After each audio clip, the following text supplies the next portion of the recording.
Hello students, मैं हूं गौरव गोयल। तो आज हम लोग देखते हैं 9th क्लास का जो चैप्टर चल रहा था एटम्स एंड मॉलिक्यूल्स, उसका सेकंड पार्ट।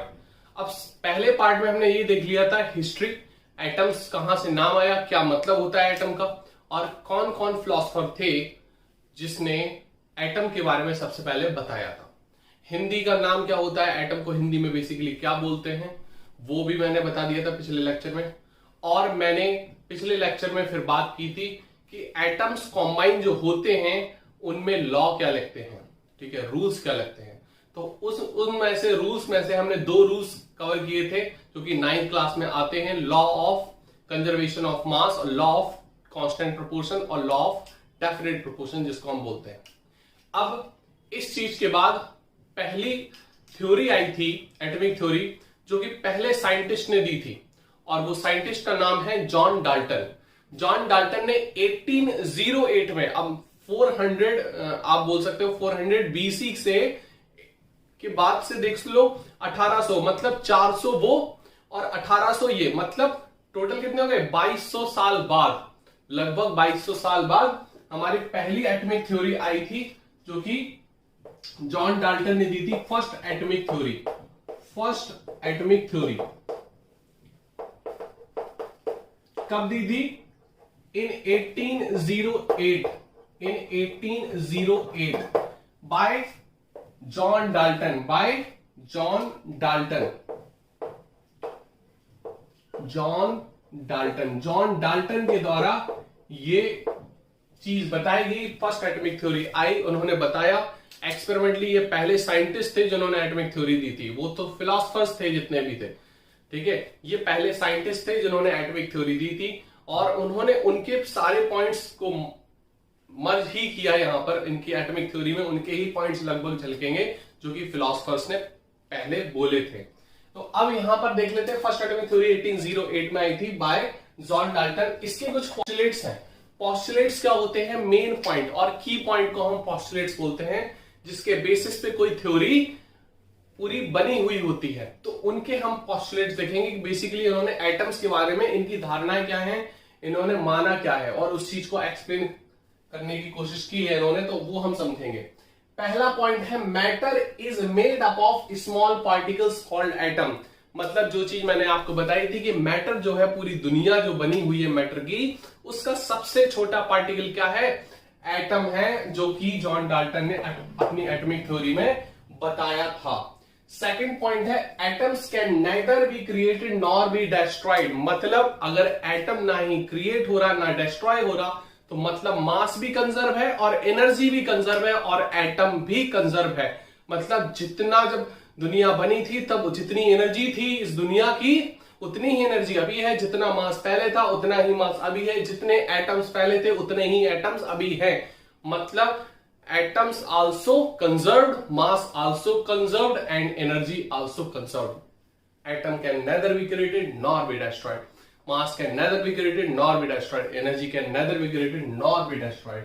तो ये second point conservation of mass पे बेस्ड था। थर्ड पॉइंट है atoms of same element,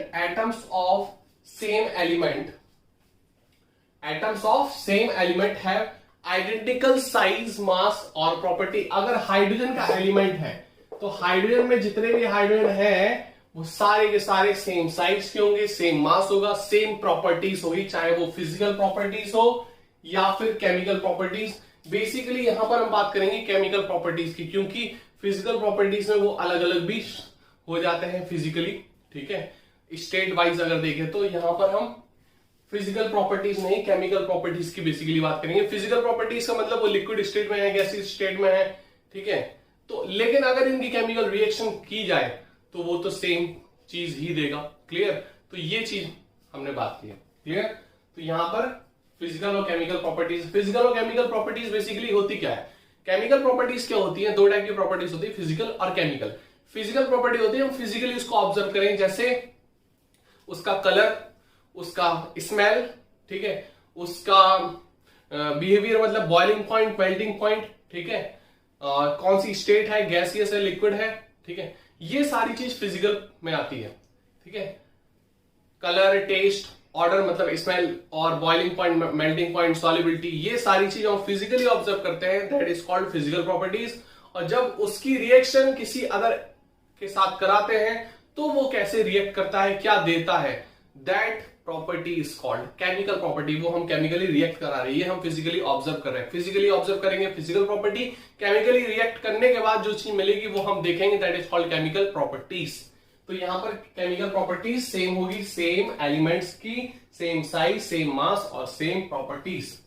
next point है atoms of different element have different size, different mass and different property. बिल्कुल जायज की बात है। अगर एक हाइड्रोजन का एलिमेंट है, एक ऑक्सीजन का एलिमेंट है, तो ऑक्सीजन की ऑब्वियस प्रॉपर्टी, साइज, सब कुछ अलग अलग होगा। तो इसमें कहने वाली कोई बात नहीं है, ये सब एक ही बात है। नेक्स्ट पॉइंट देखते हैं, atoms can combine in fixed ratio two form A molecular compound. अभी हमने डेफिनेट रेशियो का एग्जांपल देख लिया था कि एटम जब कंबाइन होते हैं, फिक्स्ड रेशियो में कंबाइन होते हैं और वो बनाते हैं कंपाउंड्स या मॉलिक्यूल्स। क्लियर हो रही बात की नहीं, समझ में आ रही बात की नहीं। मॉलिक्यूल्स कैसे बनते हैं, जैसे H और H जुड़ गया तो क्या बन गया, H2, है ना। H2 और O2 जुड़ गया, ये बन गया H2O। तो ये अलग अलग मॉलिक्यूल बनेंगे, वो हम मॉलिक्यूल के बारे में अलग पढ़ेंगे, एटम्स एंड मॉलिक्यूल्स के बारे में। अभी हमने चीज जान ली। अब नेक्स्ट इसका पॉइंट और भी देख सकते हैं, atoms is electrically neutral. Atom is electrically neutral, atom is electrically neutral, neutral होता है ये, इलेक्ट्रिकली न्यूट्रल। न्यूट्रल मतलब इस पे कोई चार्ज नहीं होता है। एटम की बात करें तो atom is electrically neutral. Clear, atom is electrically neutral. समझ में आ रही बात की नहीं आ रही, ठीक है, ये हमारा पॉइंट है। अब लास्ट पॉइंट है इसका, एटम्स किसी अदर एटम्स के साथ मिलकर क्या एक ही टाइप का कंपाउंड बनाता है? जी नहीं, बिल्कुल अलग अलग टाइप के भी कंपाउंड बना सकते हैं। तो atoms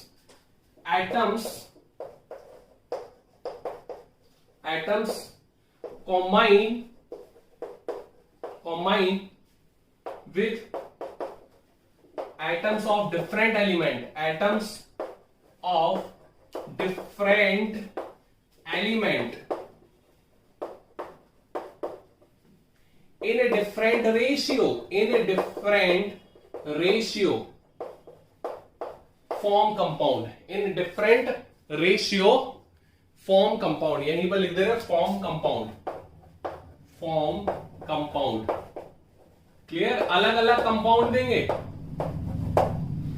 in different ratio form different compound, यहां पर डिफरेंट फॉर्म कंपाउंड। क्लियर, यहां पर लिख सकते हो elements in different ratio form different compound, यहां पर लिख लेना डिफरेंट, ये बीच में लिख लेना different compound, form different compound. अब देखो एक बार इस पॉइंट को देख लो, atoms combine with atoms of different element, atoms combine with atoms of different elements in different ratio form different compound। अब देखो बेसिकली मेरा मतलब क्या है, मेरा मतलब ये है कहने का, हम ये कहना चाहते हैं कि अगर हाइड्रोजन है वो ऑक्सीजन के साथ जुड़ रहा है तो अगर अलग अलग रेशियो में जुड़ेगा तो अलग अलग कंपाउंड देगा। ये H2O2 भी बनाता है और H2O भी बनाता है। तो यहां पर अगर ये 1:1 में जुड़ रहा है या 2:2 में जुड़ रहा है तो H2O2 बनाएगा, और 2:1 में जुड़ रहा है तो यहां पर क्या बनाएगा, ये वाटर। तो ये हमें ध्यान देना है, ये हम कहना चाह रहे थे कि H2O2 भी बनाता और H2O भी बनाता है। क्लियर हो रही बात की नहीं हो रही, यही हम समझाना चाह रहे थे। देखो दूसरा पॉइंट हम देख लेते हैं। दूसरा मेरा मतलब यह है, जैसे हमने कार्बन और ऑक्सीजन की बात कर ली, कार्बन ऑक्सीजन जुड़ रहे हैं तो अलग अलग रेशियो में जुड़ेंगे, तो कार्बन मोनोऑक्साइड भी बनाता है और कार्बन डाइऑक्साइड, मोनोऑक्साइड मतलब एक oxygen, carbon monoxide 2 oxygen, carbon dioxide, तो कार्बन मोनोऑक्साइड मतलब 1:1 में, ये क्या हो गया 1:2 में। तो मतलब एक एलिमेंट दूसरे एलिमेंट के साथ जुड़ता है, वो अलग अलग रेशियो में जुड़ेगा तो अलग अलग कंपाउंड बनाएगा, ये कहने का मतलब है और कुछ नहीं। ये दोनों एग्जाम्पल आप लिख सकते हो। क्लियर, ये दोनों एग्जाम्पल आप लिख सकते हो और ये जो लॉ है वो आगे हम पढ़ेंगे। ठीक है, ये दो लॉ है, इसको हम आगे पढ़ेंगे, इसको नोट कर सकते हो फटाफट। अब कोई बात है नहीं, नोट कर लो। नाइट्रोजन का और अगर और देखना है, इसका स्क्रीनशॉट लेकर रुक सकते हो। नाइट्रोजन का अगर हम और देखें, नाइट्रोजन का और देखें, हम नाइट्रोजन की बात करें तो नाइट्रोजन अगर जुड़ता है ऑक्सीजन के साथ, ठीक है, अगर नाइट्रोजन जुड़ता है ऑक्सीजन के साथ तो ये भी अलग अलग टाइप के कंपाउंड्स दे देता है। नाइट्रोजन ऑक्सीजन के साथ अलग अलग कंपाउंड्स दे देता है, जैसे NO दे देता है, N2O दे देता है, NO2 भी दे देता है। तो ये अलग अलग रेशियो के कंपाउंड है, क्योंकि अलग अलग रेशियो में जुड़ेंगे, ठीक है। अगर यहां पर हम बात कर ली तो ये 1:1 में जुड़ रहा है, ये 2:1 में जुड़ रहा है, ये 1:2 में जुड़ रहा है। तो ये जितने अलग रेशियो होगा तो डिफरेंट कंपाउंड होगा, डिफरेंट, एक एटम दूसरे atom of different element combine in a different ratio give different compounds. यही कहने का मतलब था। इसको लॉफिंग गैस बोलते हैं। अगर ये कमरे में छोड़ दी गई तो हम लोग हंसते रहेंगे, इसको बोलते हैं लॉफिंग गैस। क्या बोलते हैं? Laughing gas. Die nitrogen oxide, मतलब 2 नाइट्रोजन है और 1 ऑक्सीजन, तो उसको बोलते हैं डाई नाइट्रोजन ऑक्साइड। इसको क्या बोलेंगे? Nitrogen monoxide. इसको क्या बोलेंगे? Nitrogen dioxide. इस तरीके से चीजें समझा करो, कैसे हमें नाम रखना है, इसको अब नोट कर सकते हो। 3 एग्जाम्पल मैंने बता दिए आपको। अब हम देखेंगे कि मतलब क्या है डाल्टन एटॉमिक थ्योरी का। देखो, अब हम पहुंचते हैं कंक्लूजन पे कि डाल्टन एटॉमिक थ्योरी का कंक्लूजन बेसिकली क्या था, कि इसको बताने का बेसिकली मतलब क्या था। देखो, डाल्टन एटॉमिक थ्योरी ने ये बताया था, it explain the formation of compounds by the combination of atoms in a whole number and definite proportion. मतलब जो एटम्स कॉम्बाइन हो रहे हैं वो एक होल नंबर में हो रहे हैं, मतलब आधा या 2.5 इस तरीके से नहीं हो रहा है, 2, 3, 4 इस तरीके से हो रहे हैं, होल नंबर में हो रहे हैं, ठीक है। This is also called law of constant composition. इसको बोलते हैं लॉ ऑफ कांस्टेंट कंपोजिशन। जैसे हमने बात कर ली कि 2 हाइड्रोजन मिलकर एक ऑक्सीजन के साथ रिएक्ट कर रहे हैं, तो फिर 4 हाइड्रोजन 2 ऑक्सीजन के साथ करेंगे, मतलब इसी के मल्टीपल में काम करेगा फिर सब, ठीक है। तो बेसिकली उसका मतलब ये था। समझ में आ रही बात कि नहीं? क्लियर होगी बात? इसको नोट कर सकते हो, यही चीज आपको लिखनी है। वैसे कंक्लूजन ज्यादा पूछते नहीं है। अब जो ड्रॉबैक है, ये डाल्टन एटॉमिक थ्योरी फेल क्यों हुई, ये हमें सबसे ज्यादा जानना जरूरी है, ये मोस्ट इंपॉर्टेंट है। देखो, डाल्टन ने क्या बोला था, शुरुआत से सारे जो हमारे दार्शनिक थे, मतलब फिलोसफर्स थे, उन्होंने यही बोला कि एटम इज इंडिविजुअल, मतलब सबसे छोटा पार्टिकल है, इससे छोटा पार्टिकल कोई नहीं हो सकता। यही बात एज इट इज डाल्टन ने चिपका दी बोर्ड पे, और इन्होंने बोला कि क्या बोला कि एटम इज इंडिविजुअल। पहला ही पॉइंट बोला, एटम इज इंडिविजुअल। लेकिन आपको पता है अब कि एटम के अंदर भी इलेक्ट्रॉन, प्रोटॉन, न्यूट्रॉन होते हैं, मतलब इलेक्ट्रॉन निकल जाता है एटम से, मतलब 2 चीज अलग अलग हो रही है, मतलब डिविजिबल है। और जो वर्ड आया था एटोमियो, एटोमियो आया, इसका मतलब ही होता है, इसका मतलब क्या होता है? Indivisible, uncut. तो इससे एटम वर्ड आया, मतलब एटम जो वर्ड हम पढ़ रहे हैं वही गलत है, वही चीज गलत है, मतलब जो एटम हम पढ़ रहे हैं उसका मतलब ही गलत है, वो नाम ही गलत है, एटम। क्लियर? तो सबसे छोटा पार्टिकल एटम, आप शुरुआत से बोलते आ रहे तो एटम हमको बोलना पड़ेगा, ठीक है, इसलिए। लेकिन एटम का मतलब क्या होता है? इंडिविजुअल, और एटम तो डिविजिबल है, उसके अंदर इलेक्ट्रॉन, प्रोटॉन, न्यूट्रॉन होता है। क्लियर रही बात कि नहीं? तो इसको आप नोट कर सकते हो। इसमें ड्रॉबैक में हम लिख लेते हैं ड्रॉबैक। ड्रॉबैक का मतलब क्या होता है? खामियां। ड्रॉबैक, कमियां भी बोल सकते हो। Drawback of what? Dalton atomic theory, Dalton atomic theory का ड्रॉबैक। क्लियर? तो डाल्टन एटॉमिक थ्योरी ने क्या बोला अभी? डाल्टन ने क्या बोला अपनी थ्योरी में कि एटम तो हमारा भैया क्या होता है? Individual. He says, it said that atom is indivisible। Clear हो रही बात की नहीं? but atom can be divisible in which electron, proton comma neutron can also seen further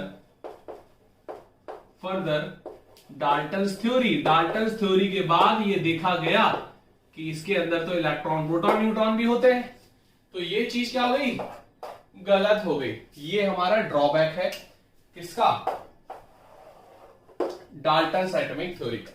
इसको नोट कर सकते हो, समझ में आ रही बात कि नहीं, तो नोट कर लो फटाफट। नेक्स्ट हम देखेंगे डेफिनेशन एटम्स और मॉलिक्यूल्स की। एटम क्या होता है, एटम तो समझते हैं,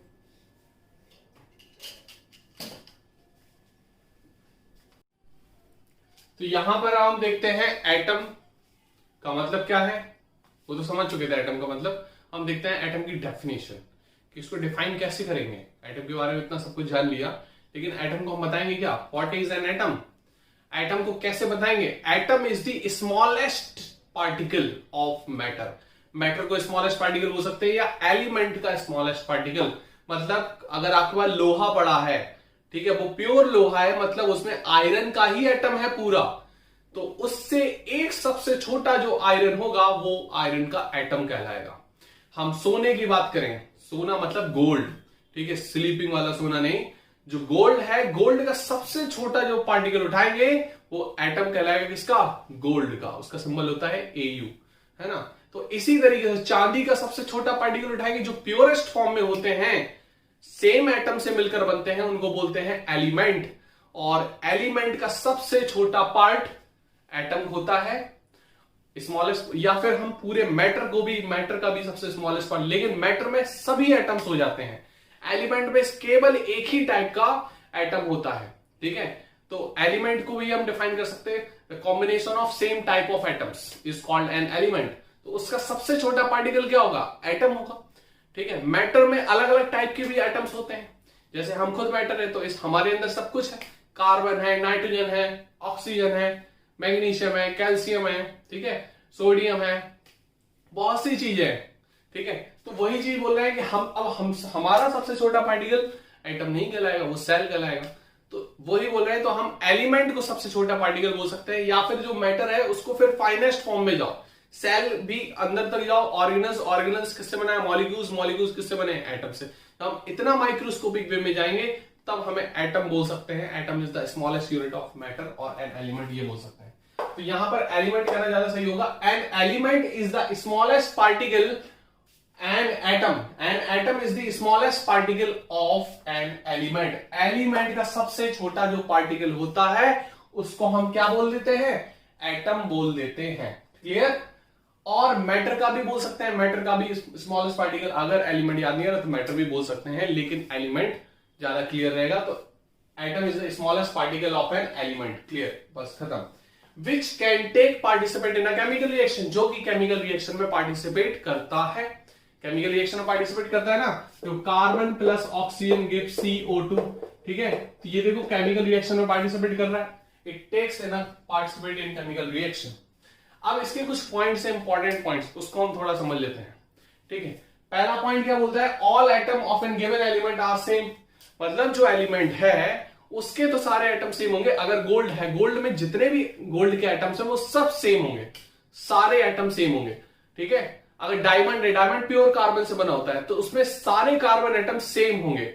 ग्रेफाइट है, वो भी कार्बन से बना होता है, जो पेंसिल की लेड होती है ना, ठीक है, जो अंदर नॉक जिसको बोलते हैं, ठीक है, शार्प, तो जिसको हम शार्प करते हैं शार्पनर से, तो वो भी हमारी किससे बनी होती है, ग्रेफाइट से। ग्रेफाइट प्योर कार्बन होता है, प्योर कार्बन। आप 10th में पढ़ोगे कार्बोनेट्स कंपाउंड में, तब आप देखोगे कि वो डायमंड, ग्रेफाइट, ये प्योर फॉर्म होते हैं कार्बन के, तो वो भी प्योर फॉर्म है कार्बन का। उसका सबसे छोटा पार्टिकल निकालेंगे, that is called carbon atom. Clear. Graphite का सबसे छोटा पार्टिकल क्या होगा, कार्बन एटम, और सारे कार्बन एटम्स उसमें सेम ही होंगे। वही ये पहला पॉइंट बोल रहा है, all atoms of an given element are same. All atoms of given element are same. Second point, each atom of an element shows all property of an element. मतलब कोई भी एटम ले ले अगर एलिमेंट का, वो सारी प्रॉपर्टी बता देगा एलिमेंट की, कि एलिमेंट कैसा है, चमकदार है, सोनरस है, ठीक है, लस्टरस है, ये सारी चीज बता देगा वो। मेल्टिंग पॉइंट, बॉइलिंग पॉइंट, उसके बेसिस पे, उसकी कॉम्बिनेशन के बेसिस पे वो सारी चीज पता चल जाती है। इसकी रिएक्शन क्या होगी, केमिकल रिएक्शन भी बता देगा कि दूसरे के साथ, दूसरे एलिमेंट के साथ किस तरीके से रिएक्ट करेगा, सारी केमिकल प्रॉपर्टीज भी ये बता देगा। तो each atom of an element shows all properties of an element. Atom is extremely small. Extremely small, ये तो बोल दिया कितना स्मॉल, 10 की पावर -10 मीटर। मतलब 10 की पावर -10 मतलब यहां पे 10 जीरो, 1 2 3 4 5 6 7 8 9 10, मतलब एक अगर है उसको उससे इतने पार्ट में डिवाइड कर दो, इतने लोगों को बांट दो, ठीक है, एक छोटा पार्टिकल है उसको इतने लोगों को बांट दो, इतना छोटा, समझ आ रही बात नहीं? इसको छोड़ो, इसकी मीटर की बात कर रहे हैं, मतलब 1 मीटर में इतना पार्ट, ये 1 मीटर है, 1 मीटर का इतना ज्यादा पार्ट, मतलब इससे डिवाइड कर दो, 1 मीटर को इतने से डिवाइड कर दो, इतना जो आ जाएगा वो उसकी रेडियस होगी एटम की। वो एटम की क्या होगी, रेडियस, एटम की रेडियस होगी, और फिर हम वो एटम हमें मिल जाएगा। क्लियर हो रही बात की नहीं? लेकिन अब अलग अलग भी होती है एटम, ये एक जनरल मान लिया कि जनरल इसकी होती है, ठीक है, ये जनरल फॉर्म है कि एटम की रेडियस कितनी होती है, 10⁻⁻10 मीटर, ये जनरल माना है। लास्ट पॉइंट इसका और देख लेते हैं, एटम्स मे और may not exist in free state. मतलब एटम अकेला भी मिल सकता है और किसी और के साथ भी मिल सकता है, वो डिपेंड करता है एटम कौन सा है, ठीक है। तो कुछ एटम जो होते हैं वो रिएक्शन नहीं करते हैं, तो उनको बोलते हैं नोबल मेटल्स या नोबल एलिमेंट्स बोल सकते हो, जो रिएक्शन नहीं करते हैं। क्लियर? वो रिएक्शन नहीं करते, उनको बोलते हैं नोबल एलिमेंट्स। तो वो रिएक्शन नहीं करेंगे, वो हमें अकेले फॉर्म में मिल जाएंगे। जैसे हम एग्जांपल बात करें, हीलियम, नियॉन, आर्गन, क्रिप्टन, ये हमारे नहीं रिएक्शन करते, अकेले होते हैं। लेकिन जैसे H2 अकेला नहीं होता, O2 अकेला नहीं होता, N2 अकेला नहीं होता, मतलब हाइड्रोजन, ऑक्सीजन, नाइट्रोजन अकेले नहीं होते, फास्फोरस P4 फॉर्म में होता है, ठीक है। तो इस तरीके से ये डायटोमिक, ट्राइटोमिक, टेट्राटोमिक भी होते हैं। क्लियर? तो इसको नोट कर सकते हो। आगे हम देखेंगे चीजें, सिंबल ऑफ एन एलिमेंट देखेंगे हम फिर। तो अब हम देखते हैं atomic symbol. Atomic symbol basically क्या बताता है कि एटम को शॉर्ट फॉर्म में सिंबलाइज करना। जैसे हाइड्रोजन है, ऑक्सीजन है, फ्लोरीन है, नियोन है, इसको पूरी स्पेलिंग नहीं लिखना, मतलब शॉर्ट फॉर्म में बता देना। सिंबल बहुत ज्यादा यूज होते हैं, सिंबल का बहुत ज्यादा यूज होता है। जैसे हम बात करें अशोक चक्र की, तो सीधे सीधे पहचान जाएंगे कि अपना देश के है, नेशनल एम्बलम है, कुछ इस टाइप का हम पहचान जाते हैं। जैसे ऑडी में 4 छल्ले होते हैं, तो वो उसका सिंबल है। तो सिंबल से चीजें अपने आप सिंबलाइज होती है, हाँ, इसकी पहचान होती है। तो सिंबल आजकल चलता है कि उसको शॉर्ट फॉर्म में बताना है, किसी चीज को शॉर्ट फॉर्म में बताना, that is called symbol. Short form को बोलते हैं एब्रिविएशन। देखो, सिंबल, एटॉमिक सिंबल बेसिकली क्या होता है? Symbol is an abbreviation used to represent atom. Atom और एलिमेंट को रिप्रेजेंट करता है, उसको बोलते हैं सिंबल और एब्रिविएशन। देखो, अब हम रिलेट करेंगे यहां पर, ये हमारे न्यू सिंबल्स हैं, न्यू सिंबल्स हैं, और ये ओल्ड सिंबल्स हैं। ये न्यू सिंबल्स हैं, ये ओल्ड सिंबल्स हैं, ये न्यू सिंबल्स हैं, ये ओल्ड सिंबल्स हैं। अब देखो यहां पर हम बात करें, यहां पर हाइड्रोजन, हाइड्रोजन ऐसे सिंबलाइज होता था पहले, फास्फोरस ऐसे होता था सिंबलाइज, कॉपर ऐसे होता था सिंबलाइज, कॉपर को हम क्यूप्रस से आया Cu, गोल्ड ऐसे सिंबलाइज होता था इस तरीके से, ठीक है, इस तरीके से होता था। कार्बन, ये सारा लिखना है आपको, कार्बन ऐसे सिंबलाइज होता था, पूरी तरीके से यूनिफॉर्मली डिस्ट्रीब्यूटेड था कार्बन, काला काला। यहां पर अगर सल्फर की बात करें तो इस तरीके से सिंबलाइज होता था। प्लम्बम मतलब लेड, लेड इस तरीके से सिंबलाइज होता था। प्लेटिनम, प्लेटिनम को पी से सिंबलाइज करते थे सर्किल के अंदर। ऑक्सीजन ओ से, मतलब इस सर्कुलर से सिंबलाइज होता था। ये ओ है, ये सर्कल है, ये ध्यान देना यहां पर, ये ओ है, ओ ये सर्कल है पूरा, इससे सर्कल से सिंबलाइज होता था। आयरन Fe, अब Fe से सिंबलाइज होता है, पहले ऐसे होता था, ठीक है। ये फेरम से आया है, Fe फेरम वर्ड होता है, उससे आया ये Fe आयरन का सिंबल। सिल्वर, सिल्वर ऐसे सिंबलाइज होता था, ठीक है। मरकरी ऐसे सिंबलाइज, इसके अंदर कुछ भी नहीं है, मरकरी ऐसे सिंबलाइज होता था, मतलब इससे G हटा दो तो ये हमारा मरकरी कहलाता है। ये ओल्ड सिंबल्स है। क्लियर हो रही बात की नहीं? तो ये सारी चीजें आप नोट कर लो, फिर नेक्स्ट क्लास में हम लोग पढ़ेंगे आगे की चीजें। और जितने भी जो भी क्वेश्चन से रिलेटेड है वो सब कुछ करते जाना, साथ साथ एनसीईआरटी के इन टेक्स्ट के एक्सरसाइज सारे क्वेश्चंस करते जाना, और हो सके तो लखमीर सिंह की क्वेश्चंस भी करते जाना, ठीक है। बाकी हम लोग देते रहेंगे क्वेश्चंस, आगे इसको नोट कर लो।